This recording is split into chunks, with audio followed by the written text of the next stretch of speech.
My co-tenant Denise Forsyth is also, well, her maiden name's Duval, but she was Denise Forsyth when she made this painting of the cougar. And this is the infamous Denise Duval. How are you, Denise? I'm good. How are you? Pretty good. Hey, Tiger. Tiger, can you say hi? Hey, buddy. Okay, anyway. So what we have here is we finally got the letter, or the report, or whatever it is, from City of Waterloo. And we actually received it June 13th at 6 p.m. It was in the mailbox, and we initialed it. But we figured, you know, with all the stress going on and stuff like that, we figured we were going to give ourselves a little bit of time. They made us wait, so we wanted to calm down from all the stress of the week that they had built up and do this on camera to read it. So that's the front of the envelope, and that's the back of the envelope. We're tempted to open it, as you can see. Very tempted to open it, but we decided we were going to do it this way. So it's from City of Waterloo, 100 Regina Street South, Post Office Box 337, Station Waterloo, Waterloo, Ontario, Norman 2 Jack 4 Albert 8 is the address on here. And of course it's from the City of Waterloo, occupants 100A Marshall Street, Waterloo, Ontario. So Denise, if you do the honors, use the screwdriver to open it up.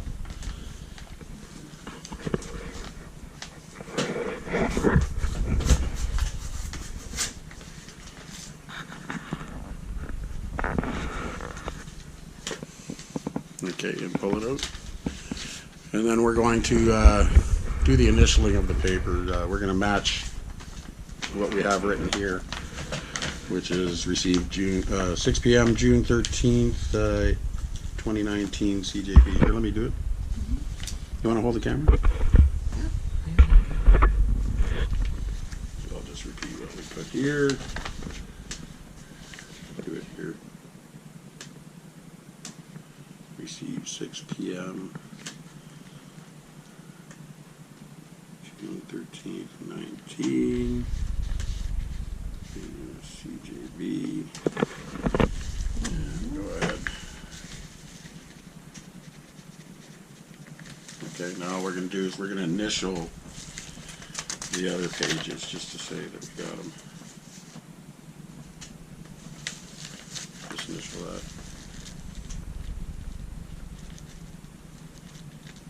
And if you're going through something like this is a good practice as far as what's what. Go ahead and sign it anywhere on there, up at the top or whatever. Yeah, okay. Anywhere at the top.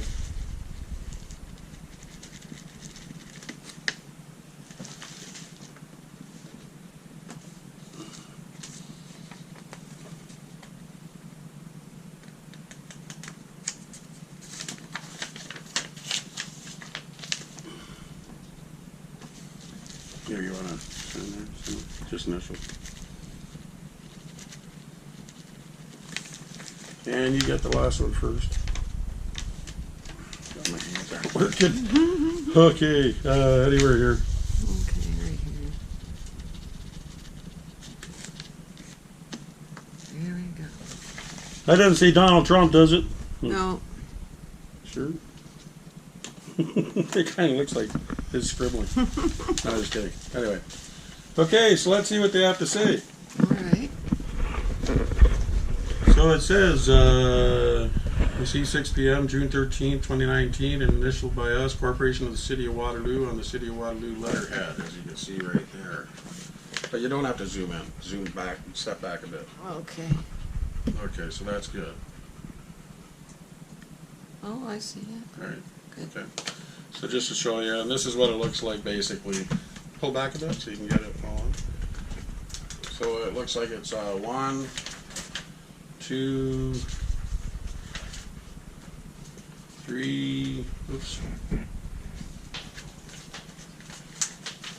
4 pages.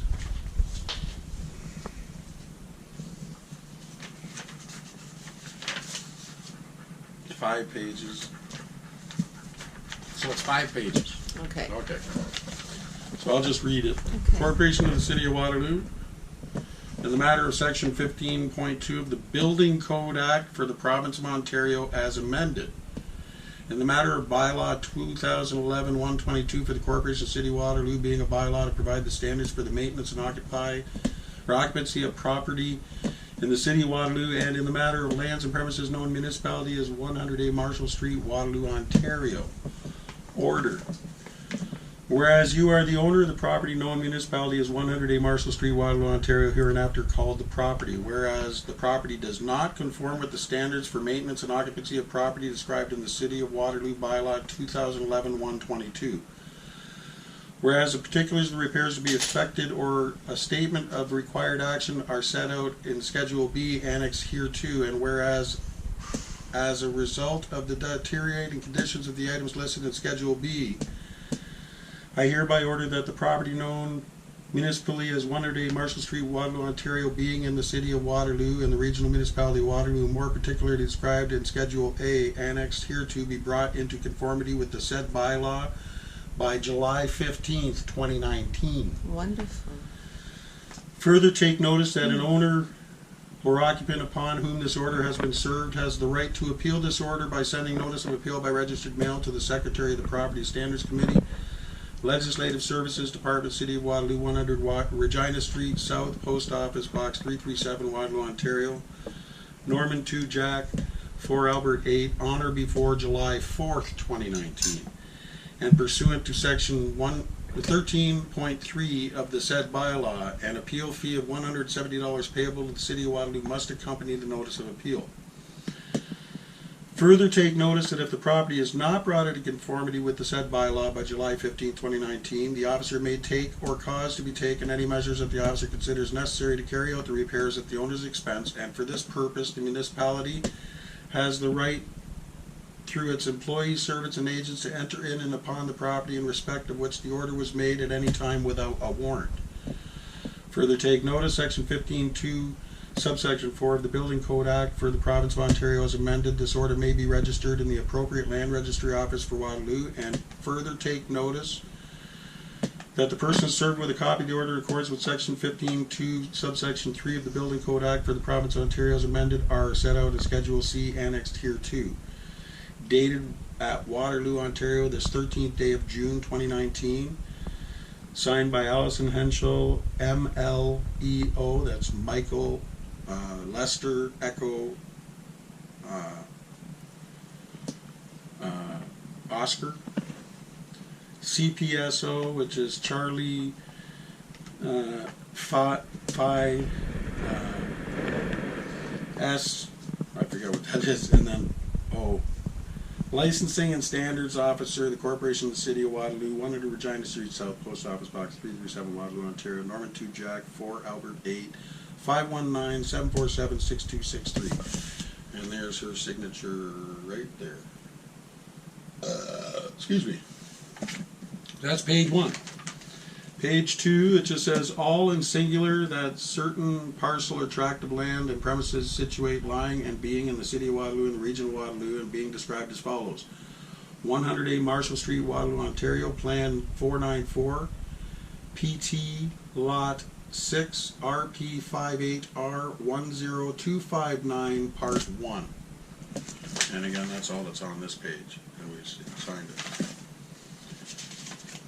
And the next page, Schedule B, is page 3, is Schedule B. It says take, so again, page 3, Schedule B. Okay. And I assume page 4 is finishing off Schedule B. Yes, page 4 is finishing off Schedule B. So I'll just read through it because these are the list of infractions. Take note that all required repairs and maintenance shall be carried out in a manner accepted as good craftsmanship in the trades concerned and with materials suitable and sufficient for the purpose. Sorry. It's okay. Further take notice that where a permit or other form of approval is required, it is the owner's responsibility to obtain any such permit or approval. Defect 1. Ants observed. Kitchen. Remove insects in accordance with any applicable legislation. Bylaw Section 9.10.1. 2. Stove hood vent is not screened, allowing pests to enter. Kitchen. Replace screen. Bylaw Section 9.10.2. 3, section of wall is not in a finished state, leaving a gap in the corner. Dining room in the corner adjacent to patio door. Repair. Bylaw section 9.3.1. 4, stairway is missing a railing. Stairway leading to basement. Install handrail in accordance with the Ontario Building Code. Bylaw section 6.7.1 and 6.7.2. Stairway is missing a railing. Stairway leading from driveway onto rear deck. Install handrail in accordance with Ontario Building Code. Bylaw section 6.7.1 and 6.7.2. Water is entering basement through window. Basement window adjacent to driveway closest to front of house. Repair or replace window to ensure that it is weather tight. Bylaw section 9.2.2a. 7, pane of glass in window is cracked. Basement window adjacent to driveway closest to front of house. Repair or replace.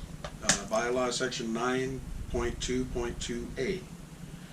8, basement wall is in a state of disrepair. Section of wall adjacent to laundry sink. Repair. 9.3.1 is the bylaw. Number 9, sections of baseboards are missing. Basement and upper floor.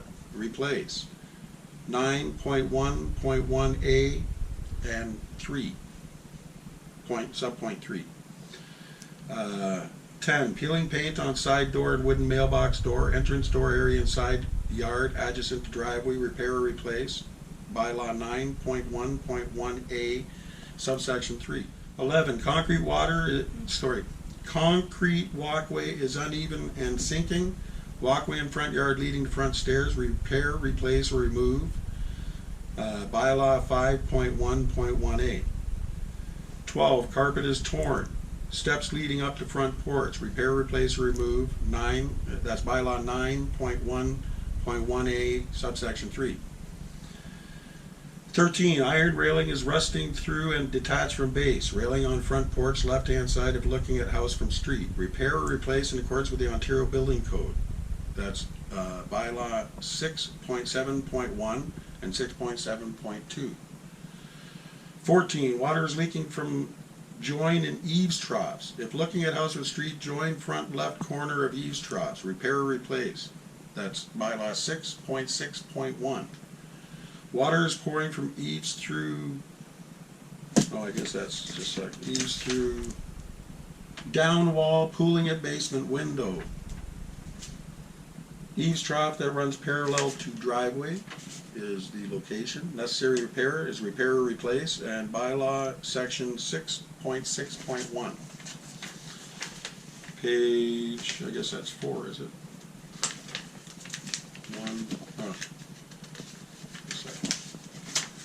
1, 2, 3, yeah, page 4. So page 4, finishing with the infractions. Number 16, section of wooden fence is loose. Section of wooden fence at rear driveway. Repair, replace, or remove. 5.51, bylaw 5.5.1b. 17, stairs not attached to deck properly and are loose at base, creating a safety hazard. Stairs leading from deck to rear yard. Repair, replace, or remove. Bylaw section 6.4.9c. Stairway, or 18, stairway tread does not have a consistent run on each step. Stairs leading from deck to rear yard is location. Repair, replace, or remove. That's bylaw section 6.4.9a.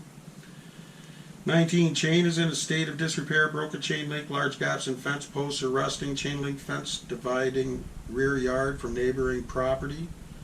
Repair, replace, or remove. That's section 5.5.1b and c. 20, doors on accessory structure in a state of disrepair do not sit correctly in tracks. Accessory structure shed in rear yard. Repair, replace, or remove. And that's the doors. The doors. Not the shed. Right. And it says the doors. Anyway, 5.4.1c. 21, rust holes are present in accessory structure. Paint is wearing, creating an unsightly appearance. Accessory structure shed in rear yard. Repair, replace, or remove. Section 5.4.1a, c, and d. 22, retaining wall is cracked. Retaining wall at rear of driveway adjacent to rear yard, repair. 5, that's bylaw 5.6.1. Now it's really interesting, they didn't do the height of the fence because they didn't include 59B. Yeah, yeah. Anyway, Schedule C is the next page. Okay. I guess it's 5. Which shows 2011897 Ontario Inc., which is 455 Old Oak Drive, Waterloo, Ontario, Norman 2, Terrence 2, Victor 8.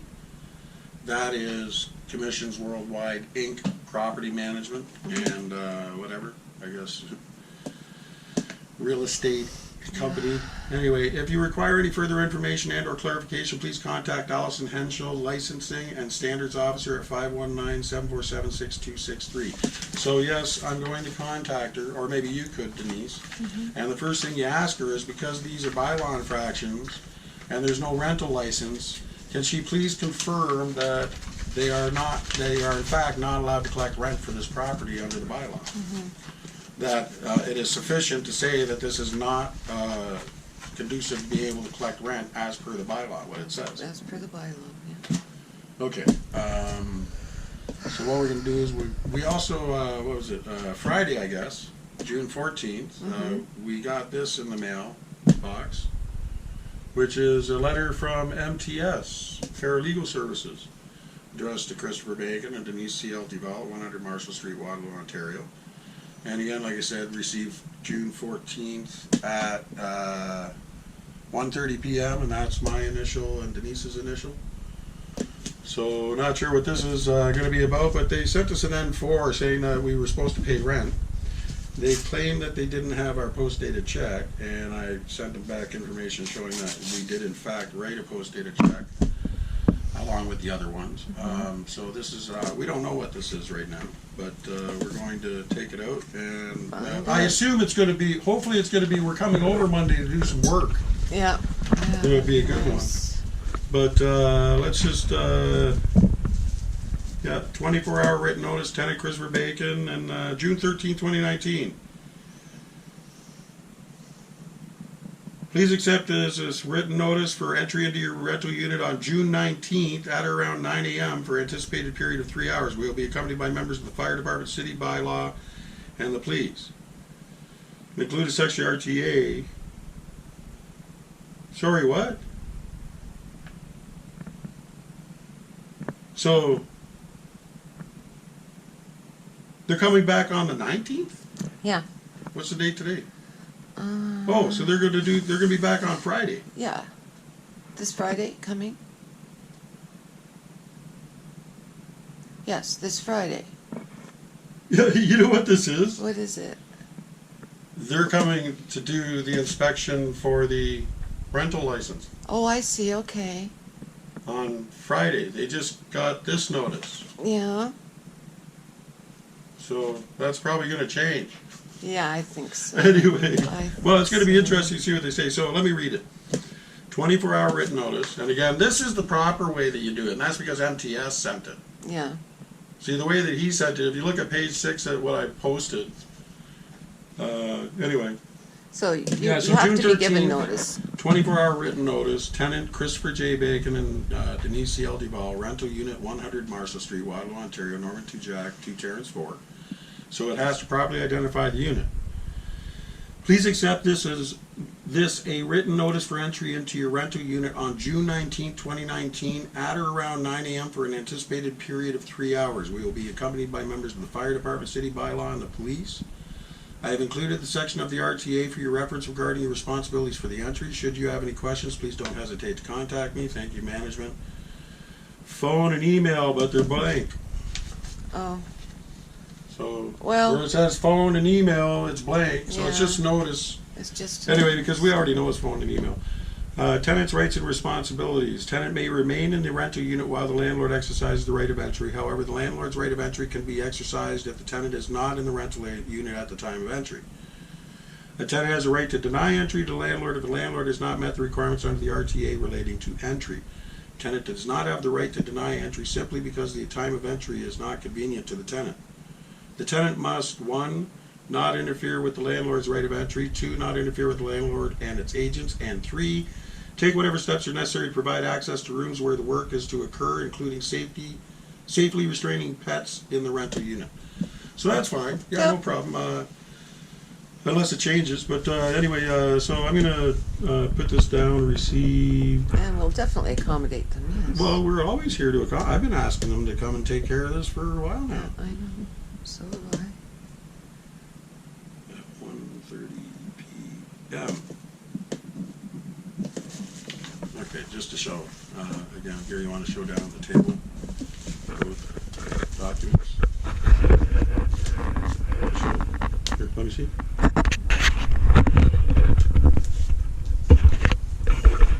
Oh, I've already signed that. I gotta sign this one. Yeah, just initial that one. So it just says the same thing. So read what it says on the letter now. What you just signed. This is 24-hour written No. notice Here. received June 14th, 2019, 1:30 p.m. So what do you think, Denise? I Is it worth all the didn't stress so hear far? something that really I had the most concern about, though. What was that? Totally. What was that? Remember I was saying how the window well at the back of the house is finished with parging. Okay, they put new asphalt down. They took out the old window well and decided just to parge it up to the window. Now the one at the front of the house was left unparged and just dirt there. So whenever we get rain, a lot of rain or a quick melt, But they said that in here about the window it well. goes down the window well. They said that about the window well, and the thing is, they All I said heard was them to fix it to code. code. Okay, well, But code, I hope so. and the because other thing too is that just to let you know. Sorry, I don't mean to interrupt you, the but flooded basement, it was the biggest issue that is in for here. the past 2 years. That is in here. But the thing that we're going to do next, actually, I'm going to turn this around. So the thing we're going to do next is we're actually going to, I'm going to scan these documents once I take out any personal information that needs to be taken out that we don't want on the internet, like our phone number and stuff like that. I will actually scan into a PDF and I will post it on the website along with this video, or on YouTube, I should say, along with this video. And then what the next step is we will also be taking steps ourselves to go through, as I say on the last video and on the web, on the information for the page, is that go to the Ministry of Housing website and you can download a copy of the building code, and I think they also have a copy of it at the Landlord Tenant Board under Residential Tenancies Act and the building code. It's actually 2 parts. And then there's also fire code and electrical safety code, because again, as I said, the building code is comprised of 3 parts: structure, which is the part that we're talking, fire, and electrical, and they are non-exclusive, which means you cannot separate one from the other. They are all part and parcel of the same evaluation, which is based on minimum standard. Now, as I said, the one thing that you can take from this is that these are obvious infractions. And the bylaw infractions that are present did not happen overnight. They have been here since this place has been a rental property, when it was an owner-occupied rental property, which is, again, that's why he was able to make changes, because in this one it says right at the beginning that the owner must get whatever required permits are necessary, which means they have to put in proper plans, they have to pay the fees, they have to ask for the consultation, the engineer comes out and checks it to make sure that it's in conformance with the plan. They give their go-ahead, the work is performed, they come out, they check it when it's done to make sure it's been performed to compliance, and then it is dispensed with by being signed off on. That's the way that civil work, when it comes to compliance, is supposed to work. But the thing that we're trying to point out here is all of this should have been done before, and it wasn't for whatever reason. By error, omission, or deliberate does not matter. The fact that it exists, and here it is, that it interrupted our ability to properly have this happen the way it was supposed to. Because had the city done the inspection before, when it went from owner occupied to a rental unit in 2017, when Commissions Worldwide bought all of these properties between 2017 and 2019. All 4 of these properties, and also another one up the road or whatever, from what we hear.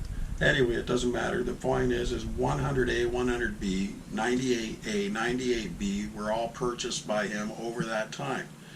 98B, 100A, and 100B were purchased in 2017 because, as I said, we were shown all 3 properties. We were originally shown 98B, which is the one with the water in the backyard and with the uneven fencing. Of course, for various reasons, it was not the good one. He told us this one was available. We came and saw this. We were more interested in this. Then the day we came back, I think it was about a month later, we came back to sign the lease. And because he when we first met, we were interested. He said, "Go ahead and fill out the application." We did the application. He did the financial check and all that. We passed all that. Then we got back together here. I think it was three or 4 weeks later to sign the actual lease. So we were here signing the lease, and like I said, there was a rental license in the corner by the front door, and he represented it as a legal rental. And the other 2 is legal rental. So he also had me, actually at first, just before I signed this one, he says, "Do you want to see 100B?" Just out of curiosity, I said, "Sure." So I went over there and I saw it, and I almost signed that one because it's got a bigger deck than that, but it's in worse shape. But the main reason why we ended up choosing this one is because it was conducive to what we needed for the basement, which is a practice area for music. And it was all totally tiled, so and because it's one big open space kind of thing, more or less. The other ones have rooms which are too small and too crowded. So anyway, this was the best one to use, so that's why we have personal knowledge of what's going on in the other 2 properties. But as I said, here we have the infractions here. And it's the same infractions that are going on next door, because if you look at the shed over there, it's exactly the same as ours. Yeah. It's not done properly, it's not to code. Their eaves trough is connected to ours, so... Yeah, the bylaw for 98B when it comes to fencing is not correct because there's 2 different side fences on it.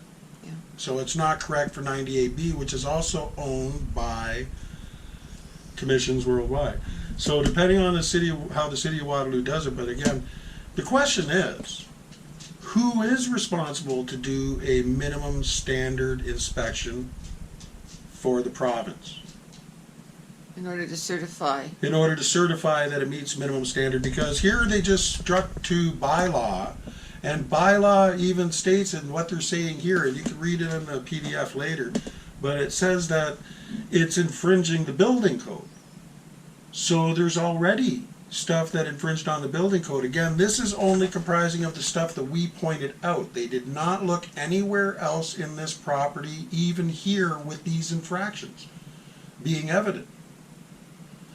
As you can tell from the video, the only thing they did was come in, and if Denise didn't remember everything that I had pointed out, even though it was written down, which you can read in the document, it's point by point and photographic document.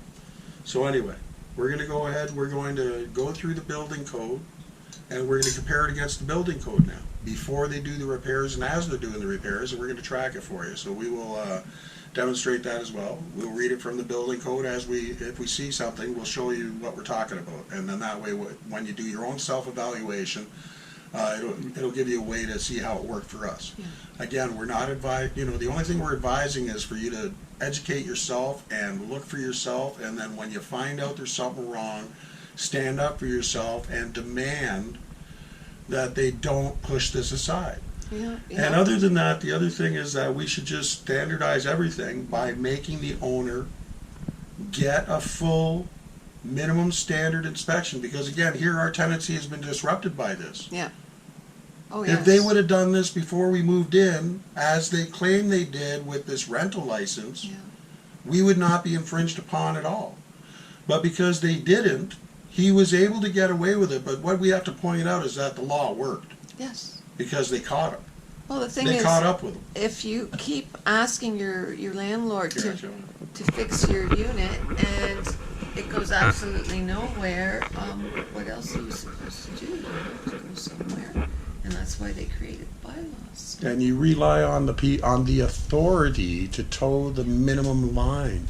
I mean, they're not even here with this example again too. Like I said, the bylaw clearly states that the director shall not cause any property to have a rental license that is has any bylaw infractions. And it is obvious that these bylaw infractions existed longer than 2 years ago.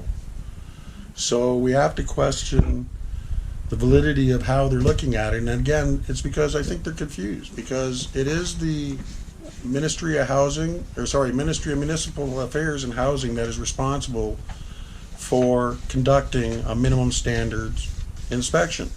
And yet Shamir Mehta and others are not aware of what their job is, or they're pretending they're not to. Anyway, I want to say thank you to Allison Henshall for what she did do. Again, she's just the inspector that gets to put her name on it. You know, it's Shamir Mehta and Shane Turner, and especially Mayor Jaworski. So we're asking Mayor Jaworski, put your legal guy on it, Steve Ross. Please, determine for the citizens of Waterloo and the province of Ontario, and you can even call your buddy Doug Ford. Say, hey Doug, can we get together and maybe with Carolyn Mulrooney and Steve Clark, you guys can come up with a simple answer of who is responsible to conduct the minimum standard review inspection on a property in Ontario, especially when it comes to rental property. And that's on the building. And again, this building is a semi-detached building with 2 units in it that are also being applied for a rental license right now. Yeah. So what, you get a rubber stamp those ones without getting a proper inspection? Hopefully the public won't let you get away with it either. Anyway, it's time to go. We've had enough of this for now. It's time to put it down. So thank you very much. Thanks for listening. Yeah, thanks for listening. We'll talk.